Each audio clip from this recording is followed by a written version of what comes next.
Hey,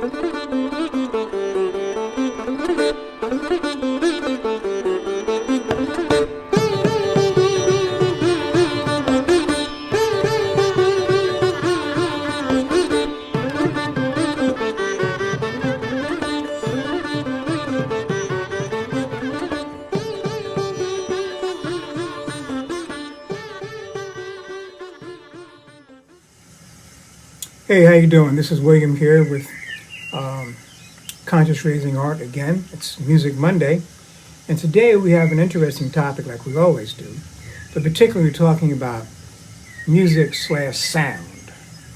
Now, it's a sacred topic. Music is so sacred. It's almost like religion. And if I say I don't like your sound, oh my God, you have horrible thoughts of me and you get angry. But let's face it, some sounds are not pleasing to everybody. Not only because they're harsh to the ear, but because they're unintelligible. All right? But let's take a little closer look at that before we start casting stones at what's good and what's bad. Let's at the whole notion of sound itself. Music is a sound. That's why we have Music Monday. And Music Monday, the purpose is to select artists who want to elevate the human consciousness. Right? Not, pander to self-aggrandizement, anger, venting of frustrations. That's not really helping. It just, adds to it multiplies the problem. So sound, as say music, sound, it's relative. And, it affects us in many ways, four basic ways, physiologically.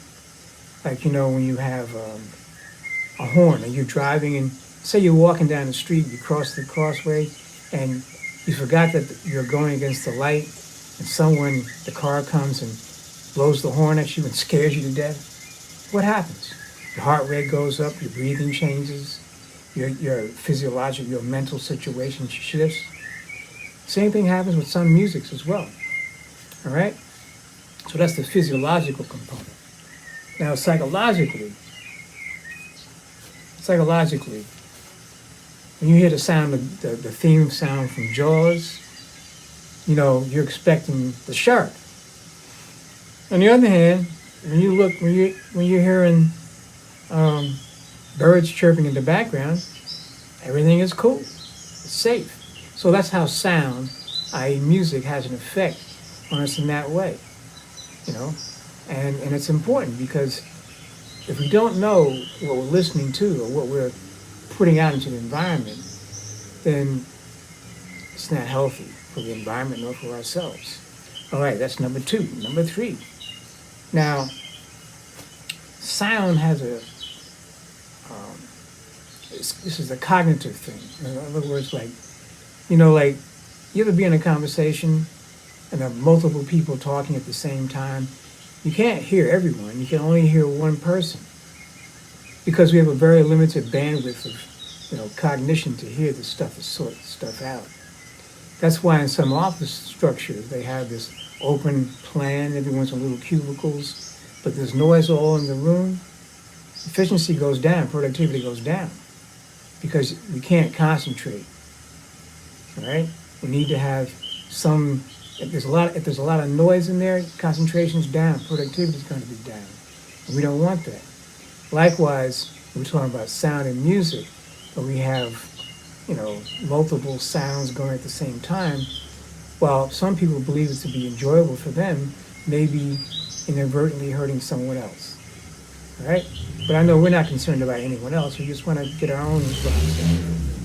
All right, then the next one is behavior. So now, how does sound make us behave? Well, a guy who's listening to heavy rock music or rap or something that really pulsated, he won't be driving the speed limit because the music's got him going hyped up to another speed, right? And that carries over into our life.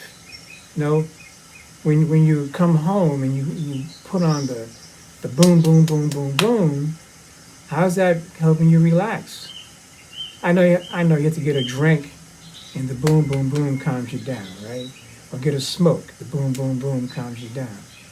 But you don't have to do that unless you want to. In fact, what it's doing is just elevating the boom, boom, boom. It's elevating all that hyperactivity, that hypeness in your environment.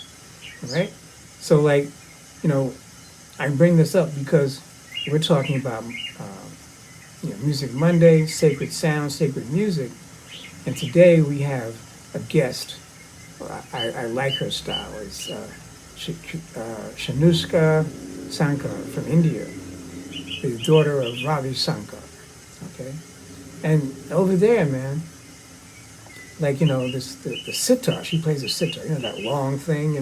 It's about 4 feet long. Right. The stem is made. It's a hollow piece of wood. Right.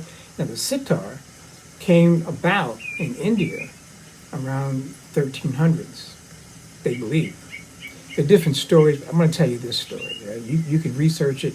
I'll give you some links. You can go check it out yourself and see what. I'm going to even give you a link of the guy who makes these things. You can see how they do it. It's amazing, man. So the long thing, the long stem of the sitar, it's a hollowed out piece of wood, right? And the bottom part, that round part, that's made from a plant, fruit, some type of melon type thing, like a pumpkin or something like that, right?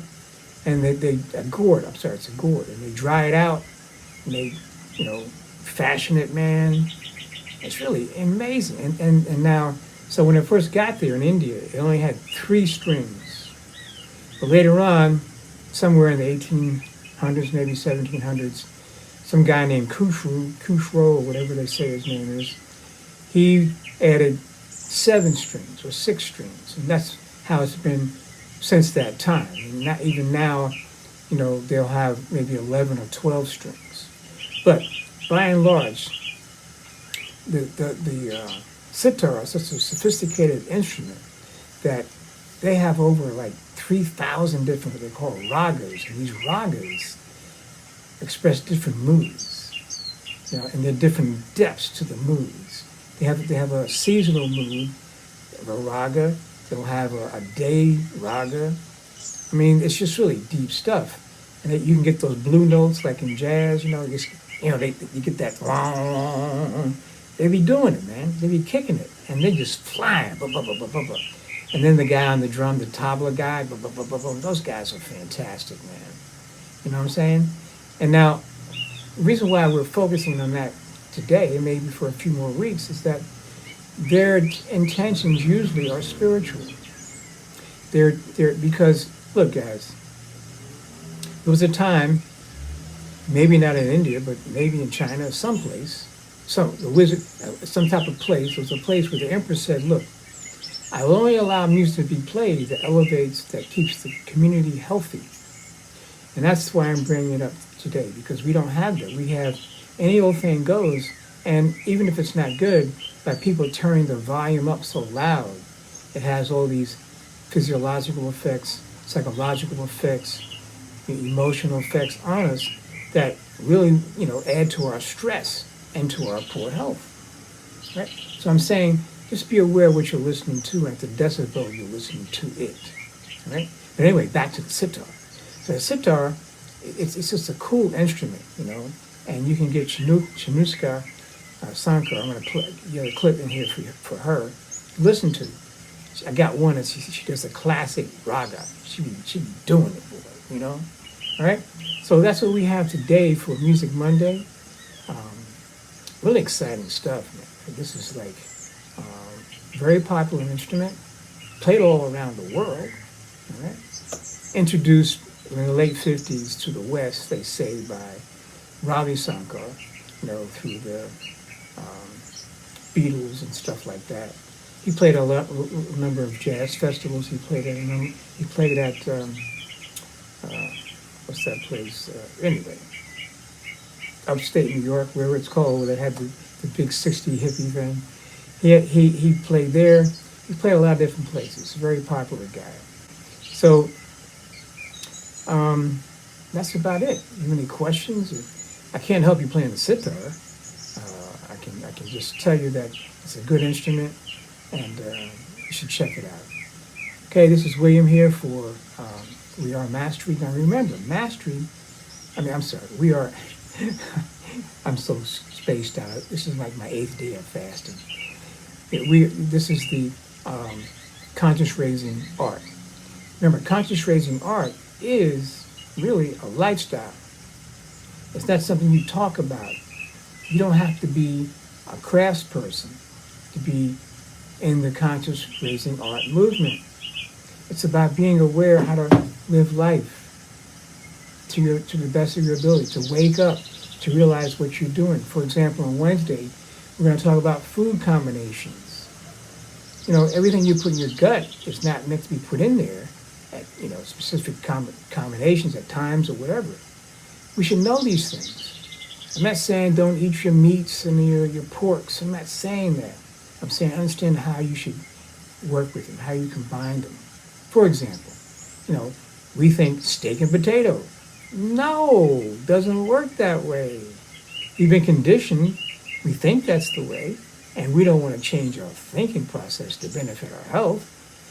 We'd rather have a tummy tuck, or we'd rather take some pills with so many deleterious side effects we can't count.